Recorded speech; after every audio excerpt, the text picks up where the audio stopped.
Today, we have the pleasure of Chris Gaffney joining us from Dublin. Chris is a private pilot who, since the early 70s, began his fascinating journey as a UFO researcher when he joined the Irish UFO Research Centre. I suppose fast forward to 2020, he launched NHI Disclosure, followed by Project Morrigan in 2022.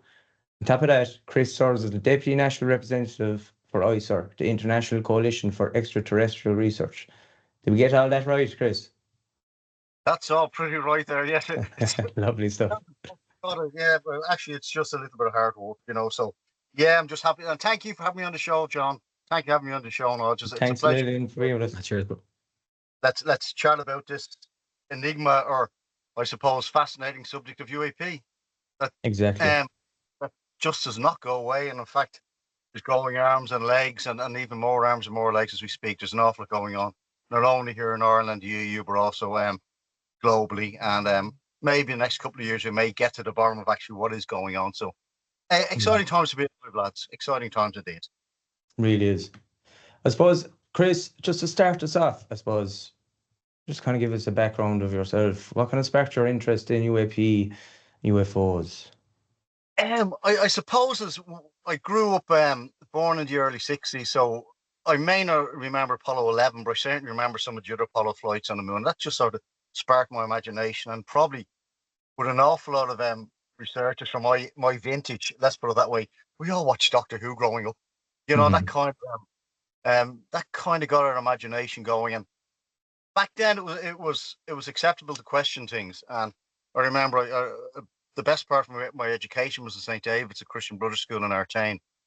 And you could discuss what we didn't know, what unknown issues then, like we discussed what were flying saucers and then UFOs. I remember one of the Christian brothers we were talking about them, and he had an intelligent, articulate conversation about it. And sometimes I think how far back we've gone to, that's kind of in certain areas, and although it has changed in the last few years, there's still a little bit of sniggering and giggling by people who are uninformed, respectfully, I'll put it that way, or maybe are a little bit ignorant of the facts. So that's it sparked growing up in that era, I suppose, an area also close to Dublin Airport. I had an interest in aviation. So yeah, that's kind of what got me into the whole thing long time ago. Getting into it, what would be kind of some key moments or patterns in Ireland in terms of history with UAP then, Chris? Yeah, and I suppose being an Irish, as we all are, I think it's in our DNA, the fact that there be myths and legends and so forth. And the whole concept of maybe say a non-human intelligence engaging human race, it's part of who we are. Like if you go back to the Fae and the fairies and the gentries, and it's part of Irish culture, it's part of who we are. To maybe address the question you asked there, John, I found one of the earliest things I stumbled across was an article in the Irish Times in 1947. Yes, 1947, 3 days after Roswell, where a flying disc was reported over Kerry. And this was reported by, I think it was the parish priest and the local guard, and a few farmers saw this. And it was just reported there in the paper. No giggling, no sneering. So I found that was interesting. Another document. Never heard that one. No, I'd never heard that story before. That's very interesting. Here's something like another interesting one we stumbled across here. And I think we have it up on the UAP Ireland website. I'll have to check with our webmaster. Is a memo going back to 1955. And that was in the early days of the Irish Department of Foreign Affairs and I suppose diplomats around the world. And it's a letter, I'm not too sure, from Mr. Brennan to Butler or Butler to Brennan. I have my notes here, but I can't read my own handwriting. And one of them was, for the want of a better word, our ambassador in Washington, and the other one was an ambassador to the UK. And they're in touch with the government saying, we've been checking up this flying saucer thing. And this is a confidential memo that I got in the Department of Foreign Affairs website. I dug it up a few years ago. And it's basically going back to 1955, two senior members of the Department of Foreign Affairs discussing flying saucers, as the word then, and telling the government they should be paying attention. Now, if I'm correct, one of the gentlemen went on to be the first Irish member.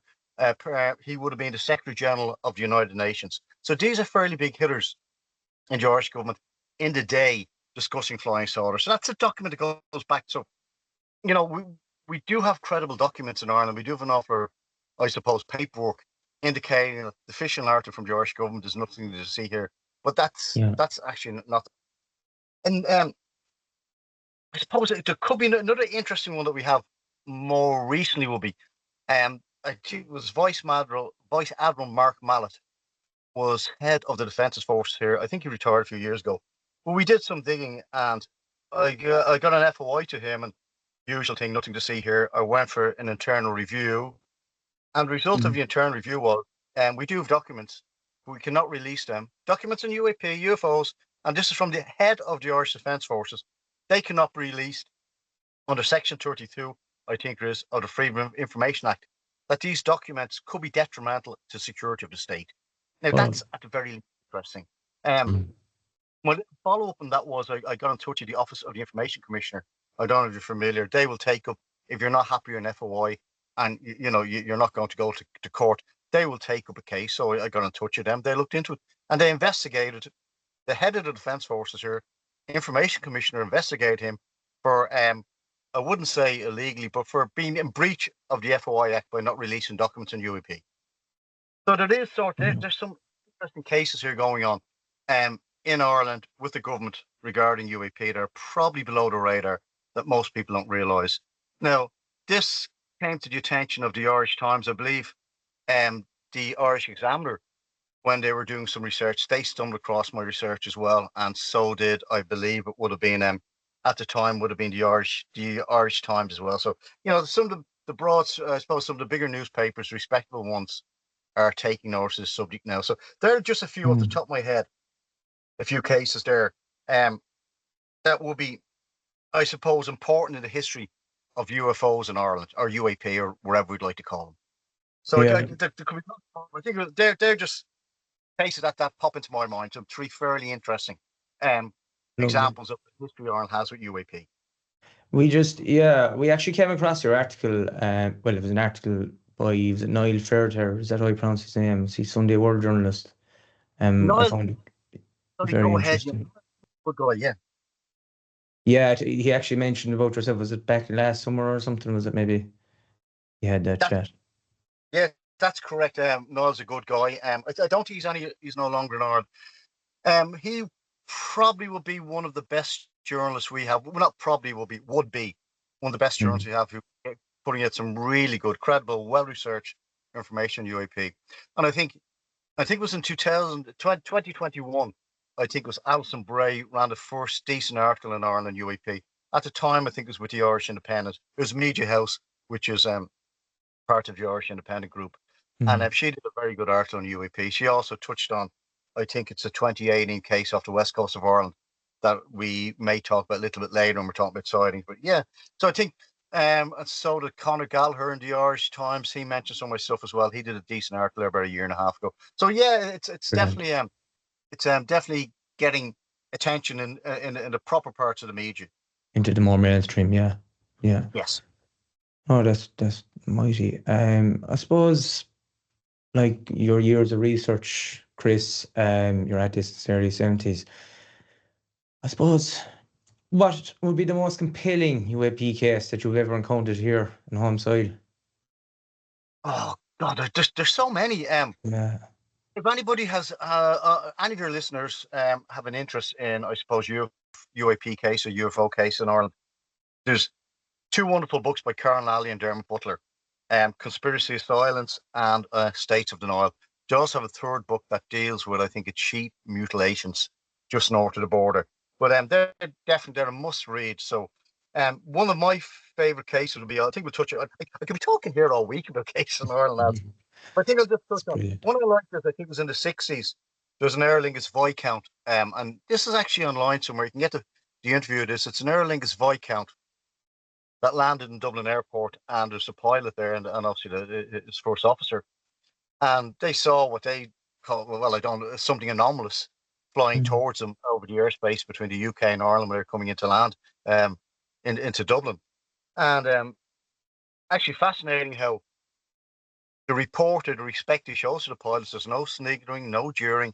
It's fact-based, and we've got two pilots, and they're just saying they saw something anomalous. They saw an object in the sky they could not explain, moving off, they thought it was about 700 or 800 miles an hour, which be way beyond anything in the air at that stage. I know we did. And LX1 had broken the soundbar at that stage, but they said it was closing in on them at 1,000 miles an hour or maybe 1,100 miles an hour. So that's an interesting case. Critical. One that really scored very well in Conspiracy of Silence by Carl Nally and Dermot Butler is I think it's a 2004 case, and it's an Aer Lingus 737. I think it's 800 series. I don't have the name of the call sign of the aircraft now. I should have it somewhere in front of me. It's an EI. But according to all reports, that got I suppose it encountered a large. This is all apparently, and this is in the book and it's been well researched. So I'm not saying this is Carl and Dermot's research, and they're two excellent researchers. That there's an Aer Lingus plane on approach to Dublin Airport getting ready for finals that encountered a large black triangle, quite close to, I would say, the Slane area. The aircraft had to ask to be diverted. It sustained, I think, a certain amount of damage on its leading edge, and it's supposed to be quite terrifying experience for the passengers. Carl and Dermot interviewed the pilots. Okay, so they are adamant 100% that this happened. Now, there are official documents where some people reached out to, I think, a couple of ministers at the time, and they deny this happened. So I've got to be objective here. So the official narrative is nothing happened here. However, there's quite a few people said that did happen. And apparently when the aircraft landed, it landed away from the main terminal and was put to a stand away from the airport, and the passengers were then. So if you know Aer Lingus, if you land with Aer Lingus, you generally, unless it's one of the small commuter aircraft, you'll generally get a good spot to land. You'll then, get a galley out. You won't be up and down the stairs with Ryanair. So that's an interesting case. That's covered well. So I find that one fascinating. The next one is, I'm sure you're familiar with this, and maybe some of your listeners are. In 2018, this, although this did not involve Irish crews, it was an Irish airspace, so it is by definition an Irish case. And it was 3 flight crews coming into land at Heathrow. There was a Speedbird, which is the BA, I think it was a Virgin and Norwegian Airways, and they all reported seeing 2 objects coming from high, I suppose it would. I'm assuming they would have been 35,000 feet, maybe. These objects flew alongside the British Airways aircraft and then veered off and climbed. Now, that's very unusual. It was seen by 3 flight crews. That actually, there's if you check it out, I might try and get you lads a link, but there's actually the conversation between air traffic control and the flight crews is online. Now, because that's in Irish airspace, that was to be investigated by the Irish Aviation Authority. Now, there is a little bit of I suppose, a grey area in Ireland over who's responsible for UAP cases, UFO cases. The Department of Defence say it's not them because they do not have radar, and the Department of Transport, who looks after radar, and the Irish Aviation Authority, they say they know nothing about these things. Anyway, there was an investigation done by the Irish Aviation Authority at the time, and this sighting, made headlines around the world. It was really fascinating. I think it. The United States, I was getting caught. Hey, Chris, did you hear this? Did you hear this? Yeah, So it made because of a very substantial size, 3 flight crews. So I was trying to get my hands on a copy of the report, the investigation. So was Alison Bray. And the official line of the Irish Aviation Authority is "Go away, don't deny me." And because I know the IAA have changed in the last couple of years, they've been broken up the different departments, and so it's changed from when it was in say 2018 or 2020 when I was doing my research. So they're not subject to FOI because they are semi-state. So FOI only is for state bodies. So they were not bound by FOI. And even though this was in the public interest, they refused to release the report, which is strange to say the least. So we decided with UAP Ireland, we discovered another little piece of legislation, which is AIE, which is Access Information on the Environment.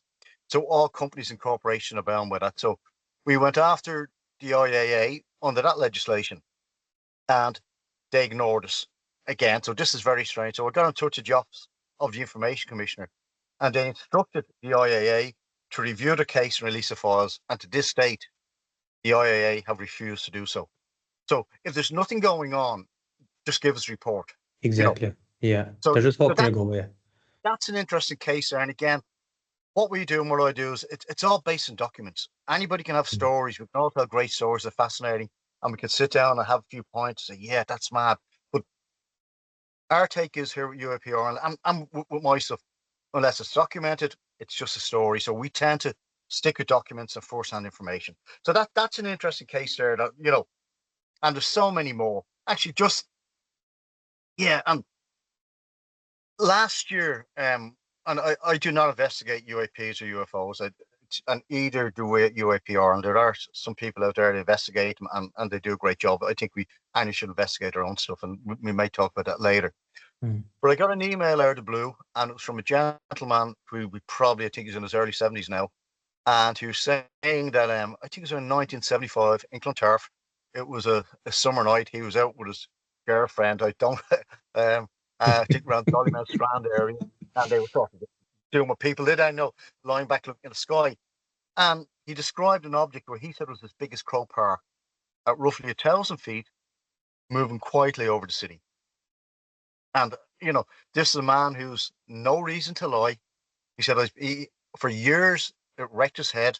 He'd been traumatized by it because if what he saw was real and his girlfriend saw was real, reality as he knew it was not reality. And there's so many people who've seen these things, and I find that fascinating that somebody, I just got his initials, did not want to go on the record. Oh, by the way, I just want to say this to somebody. So I found that fascinating. It's not someone that's chasing a bit of clout or anything, Yeah, no, nothing, and here's the thing, nobody reports a UAP or UFO for publicity. You don't want to, No. Most people don't, and nobody makes money out of this, See, I don't know anybody who makes money out of this, So, yeah. And that's a great case because it's not just one person that's coming to say what they've seen, it's two, so there's a witness there. They're the ones that I find most compelling. Yeah, and you should get your hands on a copy of the lad's book, Conspiracy Asylum. Excellent book. And I think the boys are working on part 2 at the moment.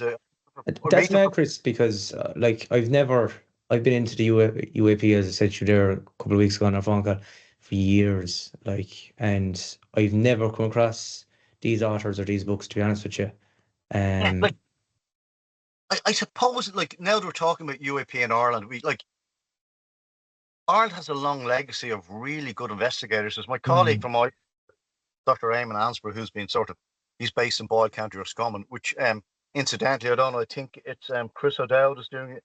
He's produced not documentary, sort of comedy at the moment, Small Town, Big News, which is loosely based on Boyle being the UFO capital of Europe.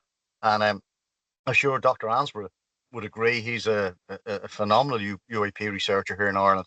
And then there would have been Berry Myler, who would have had conferences going back there. And you may be saying in the 90s, she passed away a few years ago. She got into UAP because of an alleged crash in the Curly Mountains up there by Roscommon and Longford. And so there is a huge history of UAP in Ireland and credible research going back right to the 60s. It's all under the radar. Excuse the pun. Yeah. Do you know when the earliest reports or the earliest sightings? I remember coming across something a few years ago where they were talking about Foo Fighters. That's what they called them in World War II. Yeah, well, Foo Fighters, that's what they called them. I think the Allies thought they were German, or not, were Axis, and the Axis thought they were Allies. And they were basically aircraft, or they're normally seen as balls of light that would follow, I suppose, aircraft during the war. Didn't really bother them, which ties into a theory that I'm certainly an expert in this. I think it's Patrick Jackson. He's also I think he's Irish, although he's based in the UK. And his theory, an awful lot of spheres are seen with PH, okay? I don't pronounce it with an F because I'm from the north side of Dublin. Spheres, okay? And they are seen flying around. There's some great footage of them around the Concorde. And they apparently are in trees. And there's a theory, not my theory, that they are an ancient defense system that the Earth has from some other civilization. I just find this fascinating. I'm just saying what somebody else believes. That is what they are. And that's why they're seen at times buzzing and engaging with military aircraft because they're sussing them out. So they are supposed to be. Interesting. And, it's just an interesting theory. Seems you brought them up. Yeah, they would be Foo Fighters. But, you know, in Ireland, we go back before Foo Fighters, you know. To Tune the New, which would be our gods from the sky, go back, you know, in our mythology, you know. So we always have, along with most cultures around the world, we have these stories and I suppose legends and myths of people coming from the sky. And I think it's every culture, every civilization has them. But for some reason, we're like a species with amnesia. Really, we've as we got more advanced with technology, we've tended to leave behind what got us here in the first place. It's like You Graham know, Hancock. That's what he says, isn't it? Bangkok, yeah, like, some It's great stuff. You know, fascinating. It's fascinating too. You would see paintings like that would depict kind of like things come from the sky, like angels on clouds, or it's like kind of like shields come from the sky, or chariots. Do you know? I suppose nowadays, or the flying saucers back in the 60s, they called them flying discs, whatever. But I suppose that's what at the time what they associated them with. But I suppose what it seems like every generation, what they have available to them, that technology, that's where they see the association. So like there really has to be something there, you know. yeah, I think you're on the money there, John, 100%. And I think what I find fascinating about this is, and I'm not for one second saying this is alien, extraterrestrial. I'm not, that's not what I'm saying. I just find it's fascinating that an element of this phenomenon seems to mirror or reflect popular culture in many ways. Like in the turn, say in the late 1800s, there's flying ships, literally ships that flew, you know, with masts and sails. And Yeah. they're seeing the world, which at that time that was the technology. Now, some of the most interesting UFO case, I think it's Lonnie Zamora was I suppose he's a patrolman in the United States. I think this was in the 60s. And he was going down chasing a car, and the next thing he saw what he thought was an aircraft crash in the field, quite just off the highway. And he pulled up, and he saw a craft with tripod down, two little lads running around picking up a bit of muck. Okay, they saw him, they hopped in this, puff of smoke, a few flames, and off they went. Now, that doesn't really make sense. It was investigated. It was one of the ones that Dr. Alan Hynek, who ran Blue Book, just could not. There was trace, evidence there. There was marks on the ground and so forth. So this case couldn't be explained. It's one of the few, even though all of, I suppose, the cases set, all of the programs set up the United States Air Force to investigate UFOs, UAP, were all just to debunk the evidence. And I think, you know, that's fairly clear now. I don't think anybody will deny that now, you know. But that case does not make sense, because if that was somebody coming from billions of miles away, they don't need to land in a field, you know, in New Mexico and hop out with, you know, with a picnic shovel and a spade. They will already know the composition of the Earth. So it's kind of, there's an element that seems to reflect popular culture. And then there are, as you said correctly, the flying discs that seem to be going all the way back to antiquity, but up to today. So it's multifaceted. So there's an awful lot going on here. Very, very good point there, John. Yeah. So I suppose the next thing, like, how would you differentiate between credible reports and hoaxes, Chris? Everything for me, unless I've got evidence, is not credible. Simple as it could be two or three people seeing something they can't explain. You know, you can't trust video footage now, you know, because it's all of AI and AI CGI. generated. Yeah. So that can't be trusted. So really, and it doesn't interest me whether people are making reports or people are making hoaxes. Just leave them to it. It's not my jam. I've no interest in it. I don't investigate UAP per se. But having said that, I'm in touch with two gentlemen. Won't say who they are. Both of them I spoke to a few times, seem credible. And they both seem to be observing anomalous lights in the sky. So obviously what we've got to do is we've got to get rid of everything, got to get rid of satellites, natural phenomena, you know, aircraft, transponders, you know, get rid of all the usual suspects. And then we'll have a look at it. Okay, so I've agreed to go out with them, put my eyes on what they're seeing. If I'm happy it's anomalous, we have a contact with UAP, and I don't know if you're aware of the UAP task force, which was set up by the Pentagon to investigate UAP. A former member of the task force has agreed to put their eyes on this, on any potential footage you may get, and then we'll see what it is.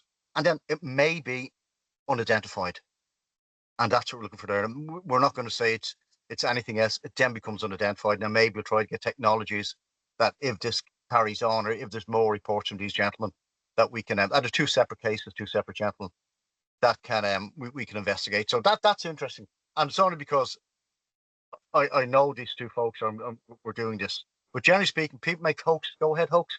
What are you going to do? Just you're only fooling yourself, you know. Exactly. That's I think it's a very interesting point. It's very interesting as well the way you brought up about the AI generated videos. Like we're really at the cusp of this. And I know myself, I don't know if you're on Instagram, but there's lots of UAP I suppose specific sites. And the minute you see this on your feed, you might see like a recording and you know straight away like this is well, not that you know straight away. There's a lot of them, like, and this is at the cusp, as I said. It looks very advanced, it looks very realistic. But like you said, is this AI generated? Like these video clips are just going to be they're going to be titled AI generated by the mass public. That's the problem. Now, I don't know, is that by design or is it just by coincidence? But it seems to make these video clips very hard to differentiate. I suppose it's the chain of custody of a video, where it came from and who got it, you know.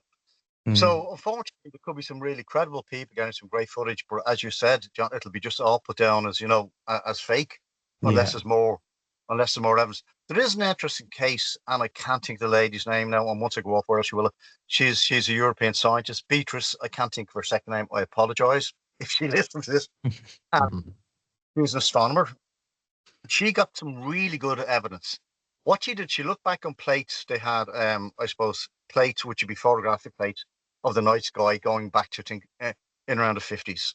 And that would be before we had satellites, or before there's anything man-made in orbit or in low Earth orbit or anywhere that could be seen, okay? And they compared those plates to the sky now. Now, there's an awful lot of extra stuff up there now. That's human-made. However, there's 3 or 4 objects that are no longer there.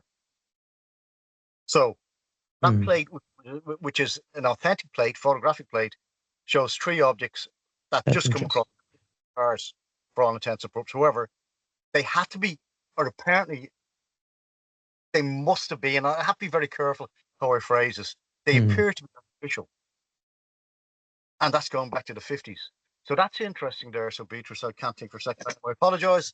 But that's evidence, you know, and that should be analysed. Okay, what were they?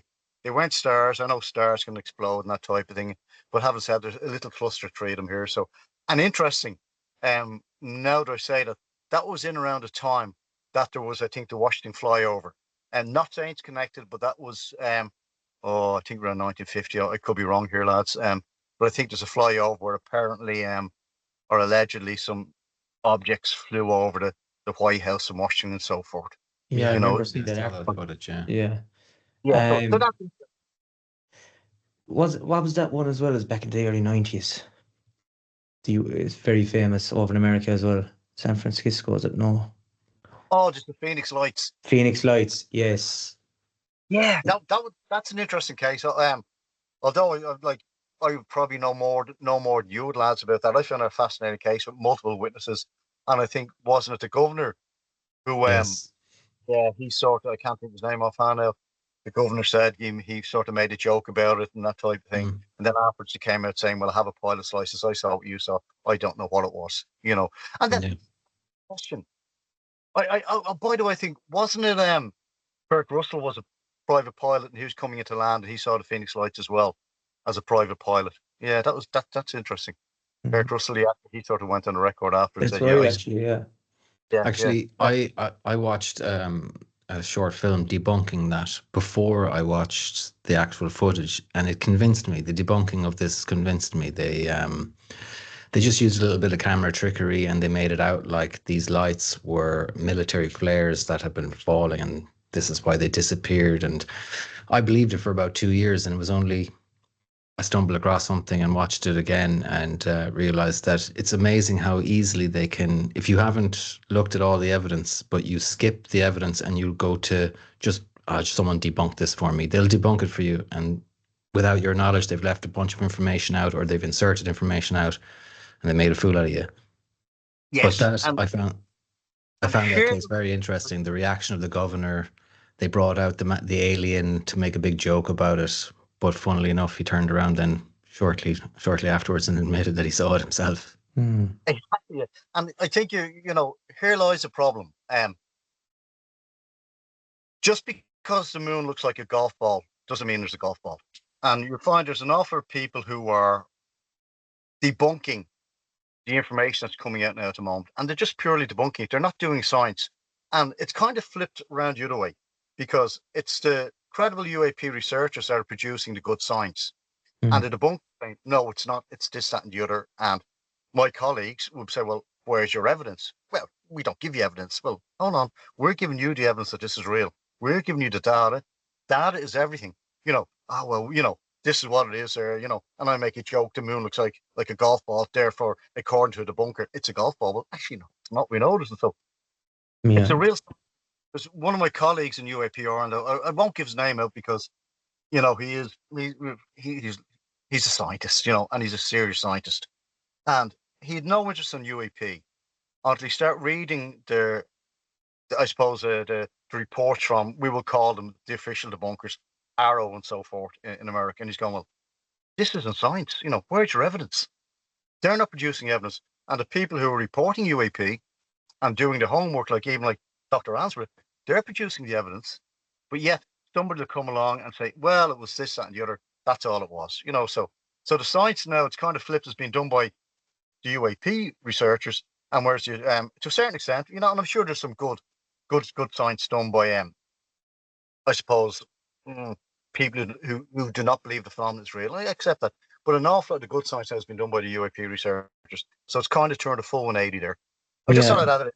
Just fascinating. So, Chris, just what you were talking about there, Dr. Ansra, I remember I read an article and was he at a meeting in the early 2000s with SETI, Search for Extraterrestrial Intelligence. And am I right in saying a lot of the investigators, scientific investigators, whatever you want to call them at the time, they were kind of dumbfounded by his findings, and now recently they're coming out saying the exact same thing that he was after finding in the early 2000s.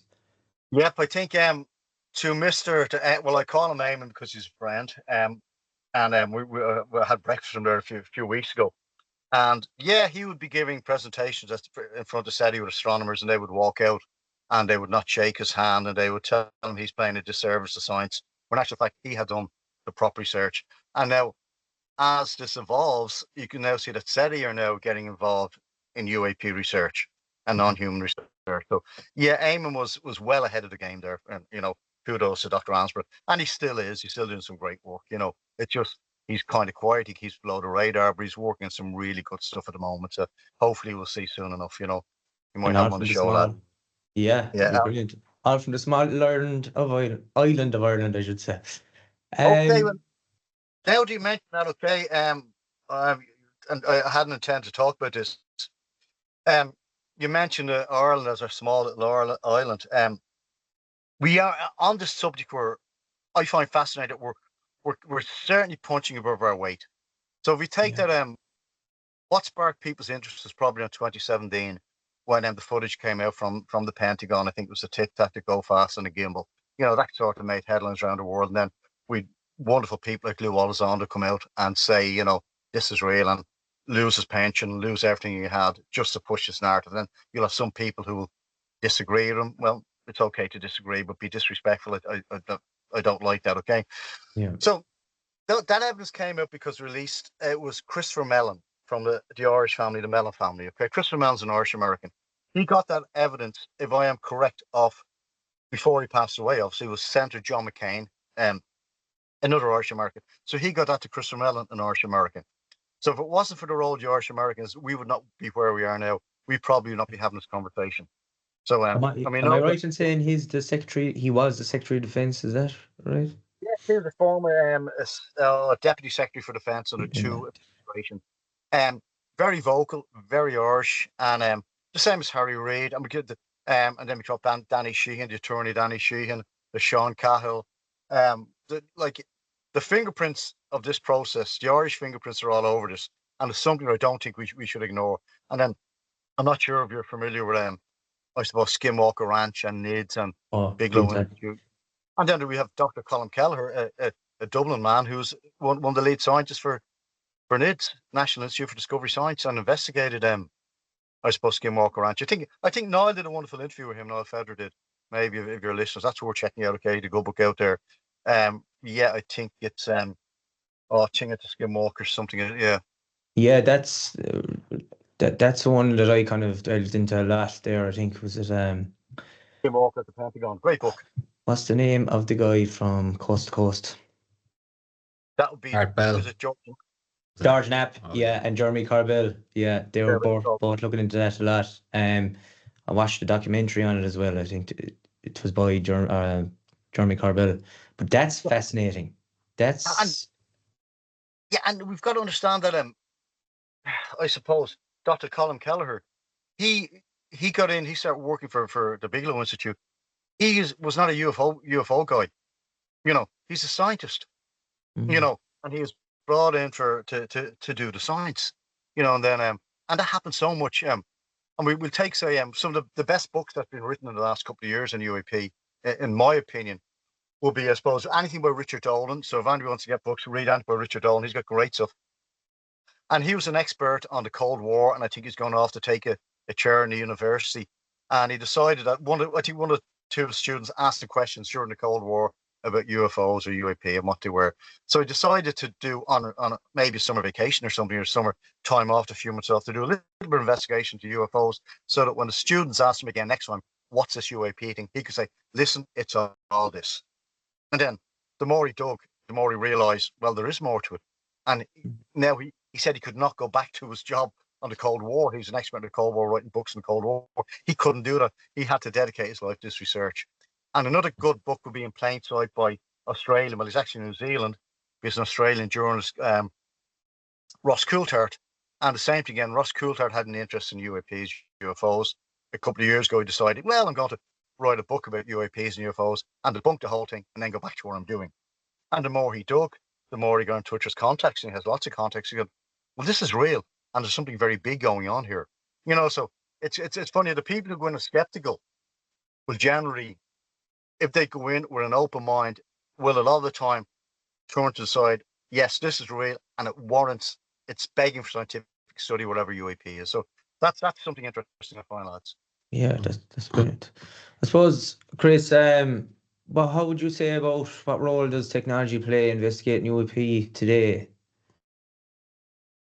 I suppose we have technology in our pockets that maybe nobody else has. We have our smartphone, so we can eliminate an awful lot of what I suppose you can call would be, say, potential UAPs. Like as I think about earlier on, we'll have apps that can tell us if it's satellite, if it's Starlink, if it's a space station.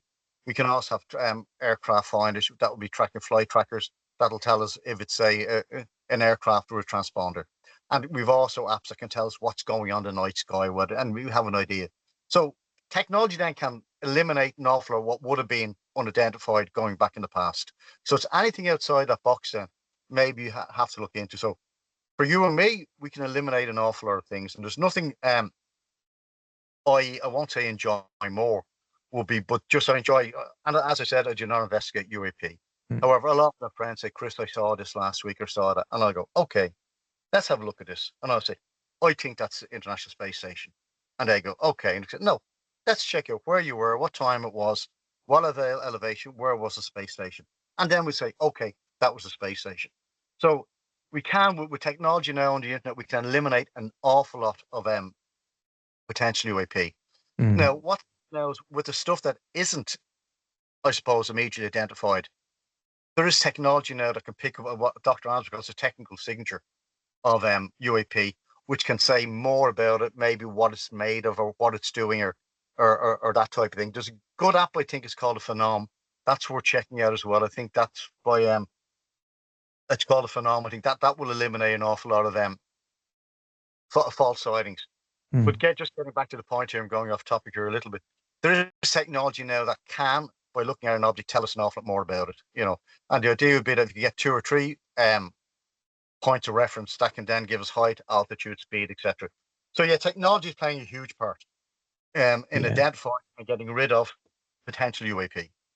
Yeah, just when you touch on that point as well, you mentioned about the Starlink satellites.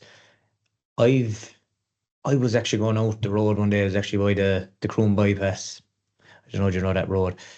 And I seen a train. Now I've heard of Starlink before, right? Yes. But I've seen a train of stars, I call it, right? So it was like maybe 4 bright lights. They were far away enough for me to say that they could potentially be some stars, all right? But then I seen them. I seen there's something strange about that. I pulled up the car at the side of the road. They were in a straight line at an angle, and they were slightly moving. Yes. First of all, what I took out my phone, as you said, Googled Starlink, then through different websites found Starlink satellite, whatever, observer. Then, literally above my head, I saw the train. I could see it on the map. Straight away, I knew it. But like, it's amazing what we have now. If I didn't have that piece in my pocket, if I didn't have that in my pocket, I would have straight away said, "Oh, I saw a UFO." Do you know? Exactly. Yes, and that's where technology is a friend in getting rid of potential sightings. And then, like, sometimes people will see a satellite move across the sky and it'll flash, and they go, "Oh my God, a flash!" No, that's the sun bouncing off of solar panels. Or another time you'll see what will appear to be, a light transversing the sky, and suddenly it'll vanish. No, it's most likely a satellite that's gone into the Earth's shadow. So there's usually, really, most times, there's a logical explanation for these things. It's Yeah. just the ones that cannot be explained, that sort of them are the ones that we're interested in. Yeah. I suppose next one, Chris. Yeah. Are you aware of any potential technologies that might operate, I suppose, these UAPs, for example, like anti-gravity frequencies, telepathic communications, or other things like that? Um, yeah, it recently, I'm not sure if you're aware of what's called Jake Barber. He No. was featured on Ross Coulthard, and what people have been saying is, well, we don't have first-hand witnesses. It's all, say, Dave Grudge came out, and he was, say, second-hand, and as far as I'm concerned, Dave Grudge was telling the truth. That's just my opinion, which maybe I'm wrong. But people saying, well, he was second-hand. He went out, he interviewed people who said, this is where the technology is, this is where the bodies are, this who has it, and so forth. And I've spoken to 40-odd people, and they've said this, that, and the other. But one of those witnesses, I believe he was on, was Jake Barber. And he worked for a private contractor that worked for US military that would go out and for, I suppose, what we call crash retrievals. Something anomalous would crash, and they would then, pick this up and take it wherever. So forth. Now, here's the interesting. They spoke about psionics.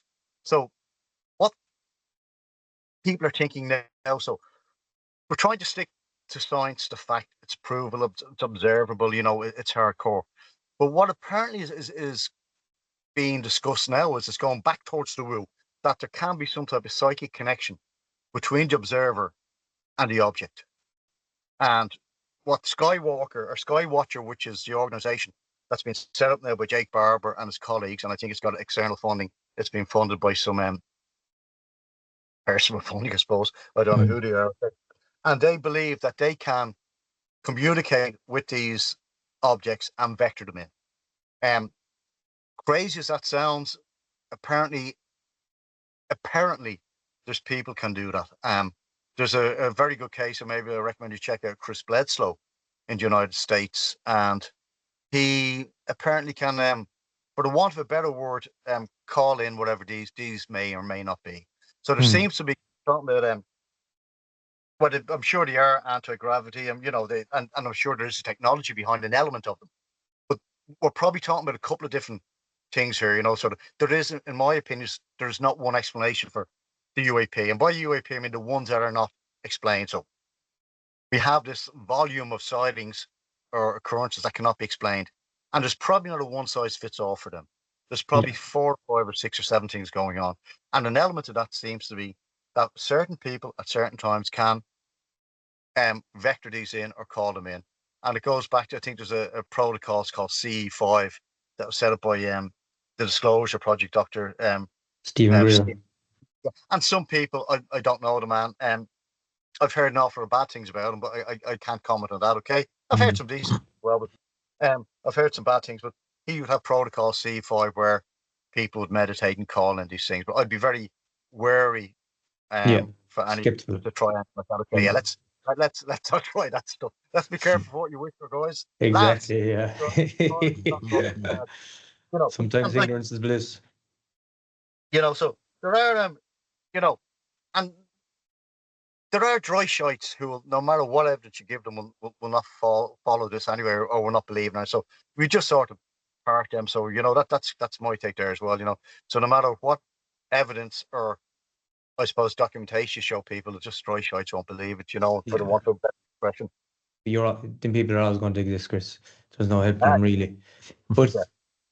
like, just to touch on it there as well, I don't know if you've heard of it, but I came across this document that was released fairly recently from the CIA, and they were talking. It basically disclosed information of remote viewers. I don't know if you ever came across that. Oh, sorry, what was it again? Sorry. Remote viewing. Yeah. Okay. Yeah. Remote viewing would be that Yeah, was Ian Buchanan and so forth. Um, that's right. there was a wonderful gentleman here, I don't know, Paul O'Connell, and he was probably Ireland's leading remote viewer. A true gentleman.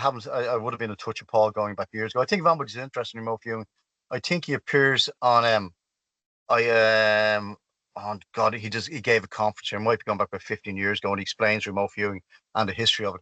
Yeah, so remote viewing is real. It works. They said they shut down. I think it was I forget the name. The name of the project had a star something. That was apparently shut down, but actually, in fact, it didn't. It just went underground from all the sources I've been Well, told. Stargate or something, no? Correct. Well done. Thank Yeah. you. Yeah. But apparently that moved underground. Anybody who tries remote viewing, and I did do a little bit of that with Paul, and it works. It works. Brilliant. For real. So that would Stargate, yes. But there you go. Like, so look, that's, I suppose you put that under the umbrella of advanced consciousness or something, yeah. Like, if that exists, it's not really far-fetched to say that you would operate something potentially out of this world, different dimension, interdimension, whatever you want to say it, through consciousness. Yeah, I think you're on the money there. Now, I tend and what we're talking about now. This is we're just chatting. I'm not saying exactly. Yeah. To do this, but I haven't said it. And the longer you study this, and the longer everyone studies it, they all come back to it's all about consciousness. There is a conscious element of it, and we take into, I suppose, quantum physics. So it's a conscious observer that changes a wavelength to a particle. So a conscious does play a part in our reality. I think there's reaction no at a way, distance. yes, there's no way it cannot play a part in this. I think consciousness, and I think also I'm just going to, in my opinion, there's no such thing as a random sighting. I think to some extent that the observer is a co-creator of the experience with whatever happens. And there's something bigger and deeper going on, but that is my opinion. I cannot, that's just us chatting here, I cannot prove that, but that's, Yeah. So are there any Irish government or public efforts to study UAP currently, Chris? Okay, officially, the Irish government has no interest in UAP. However, I have a letter there about a year or so ago off Micheál Martin, and then he acknowledges that the Defence Forces do share information on UAP. Okay, so that's interesting. There's also a proposal we put to the Irish government that's still doing the rounds as Project Morrigan, and it's basically for Ireland to become a world leader on the scientific study of UAP as a possible green energy. Because I'm not sure if you've heard the figures, seen the figures. Apparently, the energy from one Tic Tac maneuver, and this comes from Gary Nolan, and I think it also comes from Professor Gary Nolan, and it also comes from Professor Kevin Knutt, from Albany University. I think Gary is in Harvard. I think, or maybe I'm wrong there. He's Harvard. Yeah. And by the way, another Irishman, Irish blood in his veins. Okay, there we are. Now this goes back to our Irish connection again. So the Tic Tac maneuver, and the figures were crunched. They're crunched by Kevin Knutt. The paper was put out. It was peer reviewed. And there's enough energy produced from one maneuver from a Tic Tac that is more than the output of every nuclear power station on the world. Now, that's clean. It doesn't seem to be fossil fuel, okay? So that screams for scientific study. Let's forget about the woo. Let's forget about anything else. UAP, if that exists, that begs for scientific study. And I know we've got our Greenpeace and our Friends of the Earth and climate action folks all doing wonderful work, So if they realize that this is here and this is now, regardless of whether or not it's non-human, I don't know. Is there some natural phenomenon? Is there some, clandestine American, China, or maybe say Russia, who are all permanent members of the United States Security Council and are bound, I believe, I wouldn't say bound, but are obliged to help save the planet in some way. I'm not being naive here. I know how the world works, the petrochemical industry, I get that. But that begs for scientific study. So Project Morrigan was accepted by the Public Petitions Committee, the Oireachtas Joint Committee on Public Petitions, on November 17th, I think it's 2022. It's done its rounds. It's been discussed by the Argentinian Parliament, and there's plans afoot for some folks from UAPR to bring this over to present Project Morrigan on Capitol Hill to interested members of Congress. So that's well on the way. So that is something that Ireland can lead the world in. And I think not only could, but we should. So that's Project Morrigan. Apart from that, there would be no other efforts, to the best of my knowledge, of officially the Irish government studying UAP. My personal take is that, and this is just my take, that we allow the RAF, I suppose, jurisdiction over airspace, which is a little bit of a grey area, because I believe that's against the Constitution. And they, in turn, are part of the Five Eyes. Britain is, as we know, the Five Eyes last year had a meeting in the Pentagon, which is confirmed by Larry Maguire, Canadian Irish, okay, and my friend in ICER, Gary Heseltine. They both got documents saying there's a Pentagon meeting with the Five Eyes on UAP last year. So my guess would be that we allow the UK look after UAP stuff, but that's just my guess. Right. Does it seem to you that the governments of the world are sort of all in lockstep when it comes to their official position on UFOs and potential extraterrestrials or what have you? I would say, I'd say Ireland have a minor part, and I'd say we take the lead from the US in many ways. So I would say that there is, sure, look, we're looking after this, lads. Let's just, because governments come and go, politicians come and go. They're all only temporary employees. So I'd say the intelligence people in all or most countries would have a sort of an understanding that, the US looks after this. Let's not go there. That would be just my take. I might be wrong. And then we could also make an argument that, well, wouldn't Russia or China like to pull the wool over America's eyes or pull the rug from underneath them and release this information? And I think you touched on there ET or non-human. And in some ways, I just want to maybe put this in here. It's kind of sniggered upon the thought that there's a non-human intelligence engaging the human race here. But, I was brought up as a Christian, brought up as a Catholic. I went, and I'm not for 1 second saying Jesus Christ is an alien. That is not the point I'm making. The point I'm making is that out of the 8 billion people in the world, 7 billion of us are part of an organized religion. And all organized religions believe that there is a non-human element. And we pray for that to engage us. Like when I grew up, there's a little statue of St. Martin, and that was a go-to guy in my house. You have a problem, pray to St. Martin. He will help you. And so, to one extent, people say, "Oh, you're mad," saying there's a non-human, or maybe ET. I'd prefer a non-human myself, but at the same time, they'll go off to their churches, their mosques, their synagogues, and pray to a non-human intelligence to engage with their lives. So it's sort of, well, you can't have it both ways, lads. So that's one taking there. But do the governments, I'd say, maybe not the governments per se, but the I suppose the Secret Service, or I suppose the mechanics behind the countries that are permanent. I'd imagine they have knowledge of something biggish. It's just not been shared. And maybe, and this is something that we all have to be objective about this. Maybe there is a good reason why they're sitting on this information. Now, maybe we shouldn't know. My take is, if we will say that the US have knowledge, and maybe Russia or China, we'll say the US have knowledge of a non-human intelligence engaging the human race. Okay, let's keep the technology. Sit on that, you can have that. But I do not believe they have the right to tell us what reality is. They do not Exactly. have on what the nature of reality is. No, I disagree with that. If there's a different intelligence somewhere, I think we have the right to know. But having said it, if there's a technology, could fall into the wrong hands, yeah. If technology gets out, it could ruin, I suppose, all the economies in the world that are built on, I suppose, a petrodollar, carbon fuels, they could be all gone. Hedge funds could, so a stock exchange could collapse, religions could be interfered with. So yes, there's an awful lot going on here, but I still do not think they have the right to hold to us the nature of reality. That is my take. Yeah, okay, hold on to technology. I think that's spot on, Chris, because I'd agree with you there. I'd be of the opinion, the same thing. I think it seems to be a lot of I suppose the term industrial petroleum complex kind of a thing, Industrial complex, yeah, which is made. Yeah. Yeah, Eisenhower came up with that, and apparently he was one of the few presidents who was briefed on this. Eisenhower, like, I know there's a rumor that he met with a Holloman Air Force Base. He met with non-humans. He's supposed to go off getting dental work done, and he met with them. And then, this is just stories. It's a fascinating stories to share out. Point, but I've no evidence of it. But he was apparently, there's supposed to be treaties and which ones they'd work with and which ones they wouldn't work with. I don't know if it's true. Fascinating story. See, that's it. Yeah. Yeah.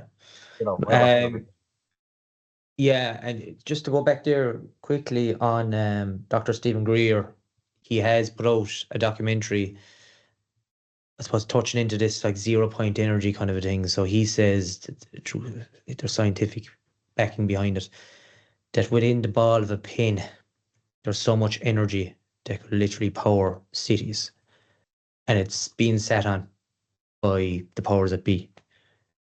Yeah, I've heard it, I've seen that, and I've heard it from other sources as well.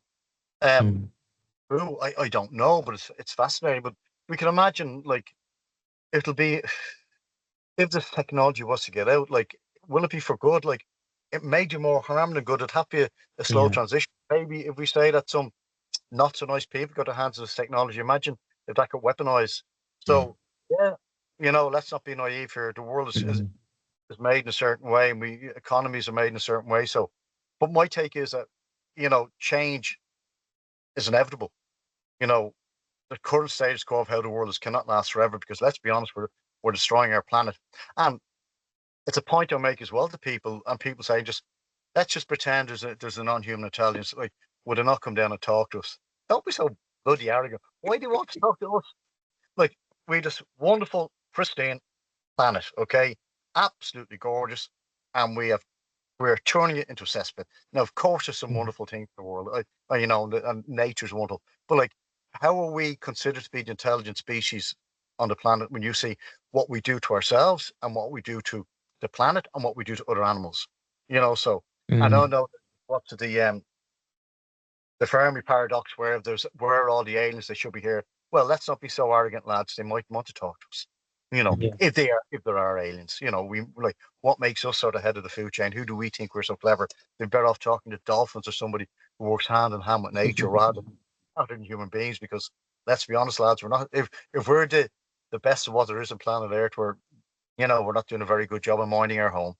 And I think, like, consciousness, when you just go back to that, I think that has a huge factor to, I suppose, like, even go back to the native Indians or all native civilizations back thousands of years. They all kind of seem to be like unified in tribes more so than we are now. We're kind of all individual and career path and look out for yourself and your own kind of family, but there's no, like, well, collectively there's none of this collective consciousness kind of thing. But I think, and a lot of these people leading into this, so like Stephen Greer and the other figures would say, until we as a civilization start to see that we're one and we try and advance on this planet and out into our solar system, into the cosmos as one, that's really when we break this barrier of just destroying what we have here on this planet and trying to, I suppose, progress into a higher developed civilization.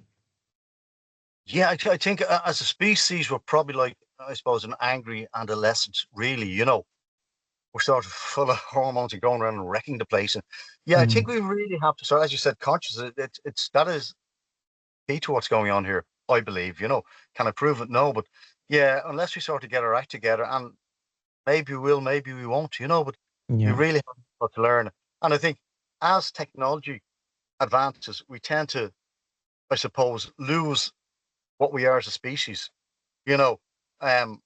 Most people can't do anything now with their smartphone. The smartphones are wonderful. Technology is great. We're talking now through technology. But with that comes a cost. And the cost is, I think, that we get so much information so quick that we're just bombarded.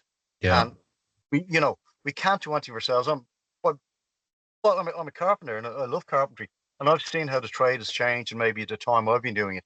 And, a couple of years ago, I was on a project, and this, I know we're going off topic here, but as we're talking about technology, whether or not it's good or bad, now I've also got 2 hips, which are fantastic. Thank you, technology, and thank you, doctors, and thank you, thank you. No, let's be honest. We a couple of lads were setting out a big roof with a fair bit of geometry, and these would have been chippies carpenters in the 30s, and they'd be fairly good lads, fairly good operators, and we're setting out a roof, okay, tricky geometry. But nothing, not rocket science, excuse the pun. And the lads' app didn't work. And they could not do something in carpentry that that would have been bread and butter for carpentry 30 years ago or 40 years ago. So rather than helping us in certain ways, I think we become enslaved to technology. And I'm sure you would remember wrote Cosmos, what's his name? Carl Sagan. Yeah, Carl Sagan, great man. And he worried that if he thought technology and smartphones are ruining the species, he made a point that they're enslaving us rather than liberating us. That a person cannot find a way across the city without a smartphone. They can't do anything without a smartphone. So, he thought that, they are not so, they are more harm than good. Technology, yes, fantastic, but it should work parallel with what got us here in the first place. Our skills as human beings, our intuition, as you would call it, our consciousness and so forth. And we tend to park that, and we're sort of relying on technology, and it's enslaving us. And the cost of that is, we'll just waffling now, okay? I have a little thing under the screen here saying, don't waffle, Chris. But, I know, this is brilliant. Let's say about 100 years ago, it was a major carrying event, a major solar flare, okay? If we've one of them, when, say, our part of a little ball is facing the sun, when it spins around, we're toast. Our cars don't work. We saw it a few weeks ago, lads. We had that storm in Ireland, and I drove from Dublin up to Donegal that evening, and there was no phone signal. There was no the sat nav wasn't working in the car. Trees down everywhere, and it was like going back. Like we're only one shit storm, excuse expression, one thing away from I suppose the end of our Getting back civilization. into the Iron Age. We're put back to the Stone Age because nobody can do anything anymore. Yeah. So with technology, we've lost off our skills. Nothing got to do with UAP, lads, but sorry, that's my rant out of the way. No, you were talking there a while ago. You mentioned kind of information overload, and I'm just wondering what you think the general public's reaction would be to any kind of disclosure, because I feel like, I mean, not even with just this specific subject, but with all subjects lately, there's massive stories, like, as an example, P. Diddy or Epstein, or these kinds of stories, and they draw a lot of attention for about a week, and then 3 weeks later you realize, Jesus, we haven't even thought about that now. It's just kind of got out of our heads. And I wonder, like, if there was a major UFO sitting over Dáil Éireann for half an hour, just floating there, and thousands of people saw it, in 3 or 4 weeks we wouldn't even be talking about it. Yeah, I think I agree with you're saying that, John. Crazy it may sound, like we are getting information overload, and even now it's every day what President Trump has said is something new. Whether you like him or not, I'm not commenting on President Trump, but it's every day, something new, and we forget what we were talking about with him maybe a few weeks ago, and so we are getting off of information. I read somewhere that we get more information on a smartphone in one day than the average person would have in 20 years, maybe say 100 years ago. Yeah, that's much information we have. Now, our minds probably can't cope with it, but would we? I don't know. And that's it. Would people care? I think if it was acknowledged that there is a non-human intelligence engaging the human race, I think when the dust settled and the average person who's on that F-50 every day realize, okay, non-human intelligent gauge in human race, that's mad, you know. And then they realize the implications that this has been hidden from us. The nature of our reality has been hidden from us. Technologies that we don't need all these wars has been hidden from us. That we all are actually one have been hidden from us. And that people are making money off this has been hidden from us. I think people get pissed off. Because you mentioned disclosure, okay? And disclosure is basically acknowledgement by one of the world leading powers that there is a non-human intelligence engaged in human race, and to some form UAP play a part of that, okay? I think it'll be a bottom-up event. I think it'll be grassroots, to say most revolutions, if you want to call it that way, start. And it'll be the average person realizing, hold on, there's something going on here. And that's probably one of the things we're trying to do at UAP Ireland. I wouldn't say educate, but just have people to ask questions. You know, question, is this real? What's going on here? Ask your TDs. Well, what's all the stuff going on about Morrigan? You know, can you support it? So I think maybe if it'll be from a bottom up. It won't be a top down, I don't think. And I don't think it'll be a magic bullet. I think it'll come out over a period of time. I think it will be maybe acknowledged maybe next couple of years that, yeah. And from the top down, it may be acknowledged, yeah. Well, UAP have already been acknowledged. And for people who say UAP are not real, I now call them conspiracy theorists. Put your tinfoil hat. You don't believe in UAP? Well, you're mad, Joe. Put your tinfoil hat on. You know, it's 280 since in 2021, the first task force report came out acknowledging that UAP are real, and an element, not them all, show capabilities that do not fit in our normal parameters. That we know now. That an element of these shows what appears to be advanced capabilities. So, you know, so if you don't believe in that, you're a conspiracy theorist. That's it. It's official. Okay. So I have a good laugh at that one. I do. So yeah, I'd say if there is going to be some, it'll probably be a bottom up thing. You know, definitely it won't be a top down. I don't think that's just my take on it. You know, and there's an awful lot of good people behind the scenes doing an awful lot of hard work in this. You know, and what I've seen recently, it's moved to the scientific community more and more, and that's where, you know, we'll have more, I suppose, more institutions formed. There's the Sol Foundation. I don't know if you're aware of them. Maybe check them out. You know, they'd be sort of think tank on UAP. And I believe there's a documentary, another documentary coming out, Age of Disclosure, which has some, I think it's 34, I suppose, top American officials, I suppose, both military and in government, commenting on the reality of UAP. So I don't think, and then we have the task force that was set up by Congresswoman Luna. Now, that's looking into Epstein, it's looking into JFK, RFK, and quite a few other things. And it's also looking into UAP, but it's only 6 months and has a small staff. But it's a move in the right direction, you know. Exactly, it's a start. It's a start. It's a move in the right direction. Chris, I know now we're kind of going into more opinion-based things here now, but what would be the most interesting theory you've heard about UAP origins? What UAP are? Oh, yeah.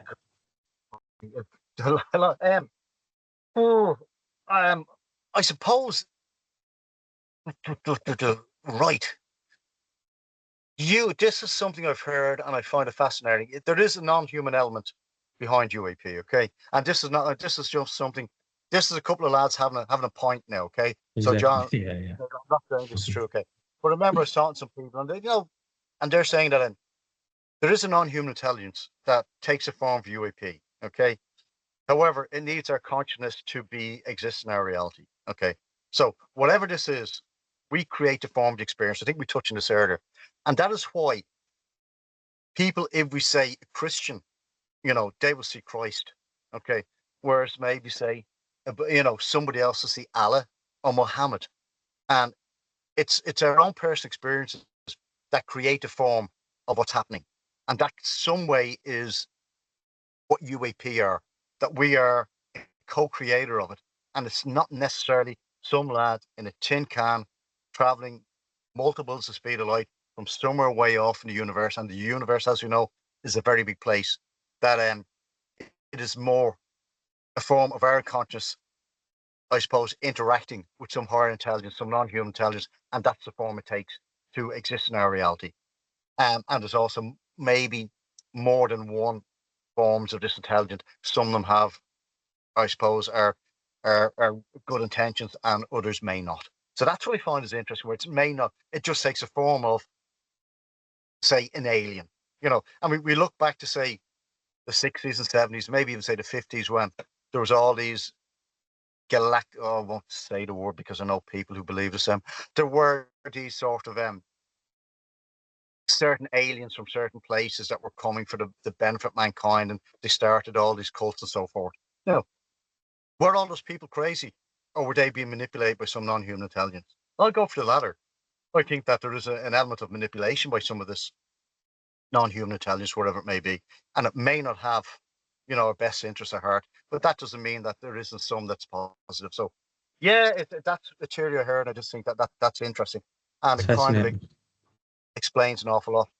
It may not be, I think, for people who've been studying this for a while. Be careful what you wish for, because when I started off, I would say, well, these are UFOs and they're coming from somewhere else in the galaxy or the universe and off to go. But, well, I don't think that's the case anymore. And that's not to say that there isn't an element of physical nuts and bolts craft coming here from somewhere else. Can't prove it.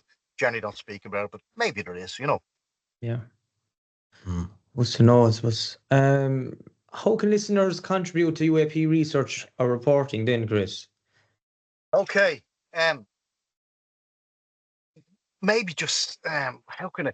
Well, what I would suggest, if they see something that they can't explain, do their own research. Now, I think UAP, RI, paranormal, that would be Colonel Ali and Dermot Butler. I still think they, to a certain extent, investigate UAP. I'm not sure if anybody else does now, because the ball has kind of moved from that, because we now know UAP are real.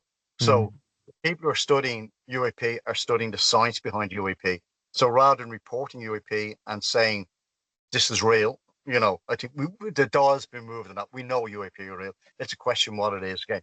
So I would suggest, if anybody is interested in it, maybe get in touch with their local TD, local politician, and ask them, would you rock this to support Project Morrigan, and how Ireland can become a leader on the subject. We're a small country.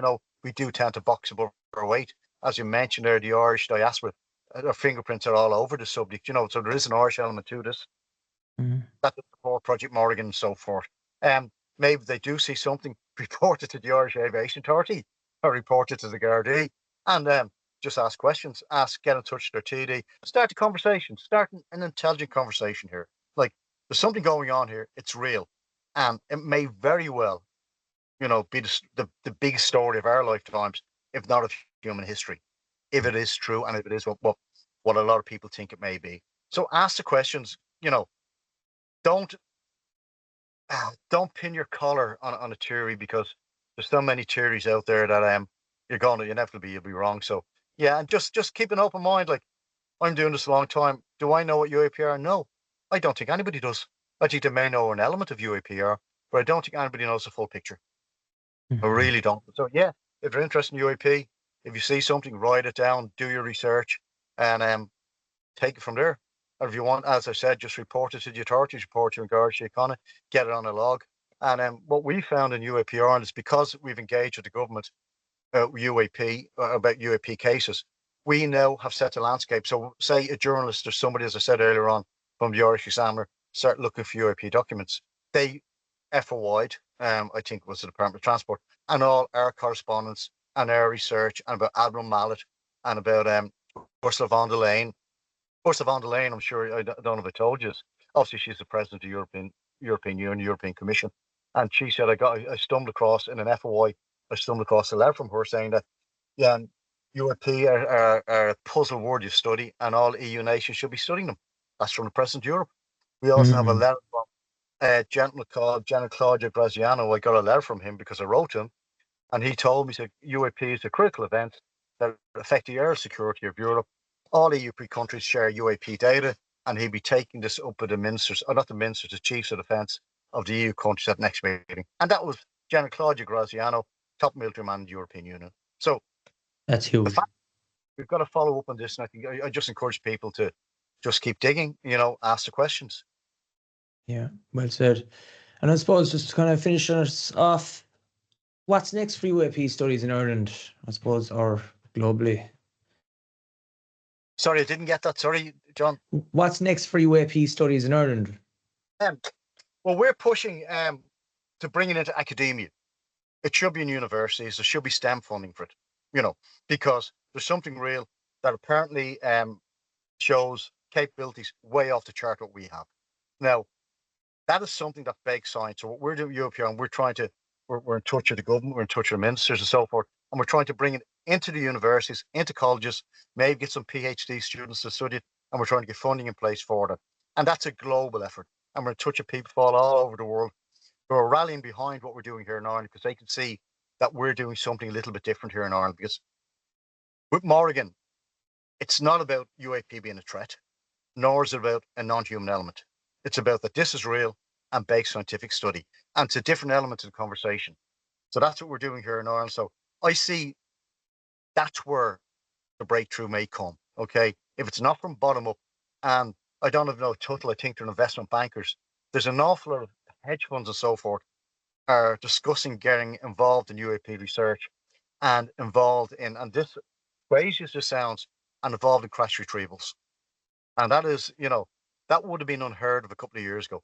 So yeah, I think that's where it lies. That maybe you will have, say, private corporations or private companies doing their own UAP research to get their hands on what may be an edge or technology. So that's interesting. That's where I suppose, and in Ireland, we should be part of that. We should be spearheading this. The Oireachtas Committee of Public Petitions already accepted Project Morrigan, legitimised, but if I'm correct, the first country in the world to acknowledge scientific study of UAP as a possible green energy. So that's where we want to do it, and that's where we should be positioning ourselves. Incredible stuff. Yeah, that's massive. Chris, thanks a million. You're welcome, John. We'll have to listen to this a few times, all the information. I know, yeah.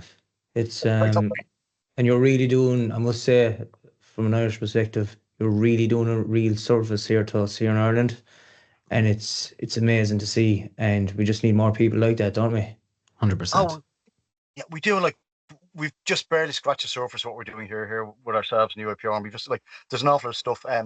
Not that I can't say, but I haven't had permission to say certain things with people, and I just keep myself. And also, UAP Army, we're working with some very credible big people on this, So, there's a few household names involved in this, and they all understand, appreciate, and support what we're doing here in Ireland.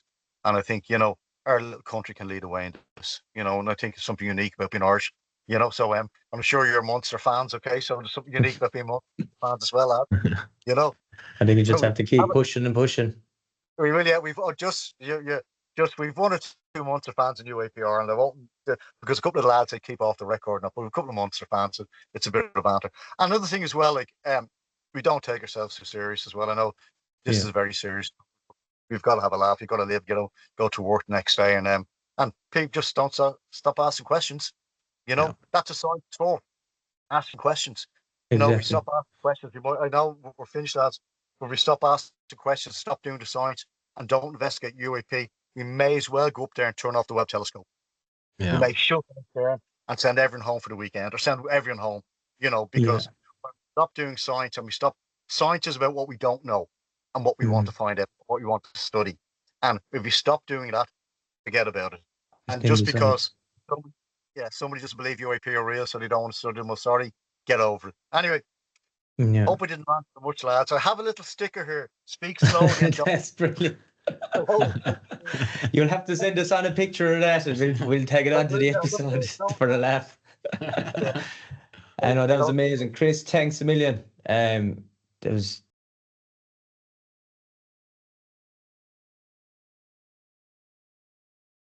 was brilliant. Yeah. I think that's going to hit many people, and it's going to start a real conversation, even many villages and towns around Ireland, I think. Yeah, well, and just every village, every town will have their stories of UAPs and UFOs and the fairy folk and so forth. And is it all like, I know, I'm sure Jacques Vallée, he would be actually listened to him the other day, yeah, fantastic. He'd be that. It's all tied in. It's all one. This is not just a new phenomenon. Fascinating gentleman. That was the character from Close Encounters, is based on him, Steven Spielberg. That's right. Yeah. Great film. Yeah. Anyway, listen, lads, I've waffled long enough. It's been a pleasure. Thank you very much for having me on. Yeah, thanks a million, Chris. Okay, come on, Munster. Okay. You're a right gentleman. Thanks a million, Chris. Take care. Take care, boys. Thank you. Bye-bye. Slán. Thanks, Chris.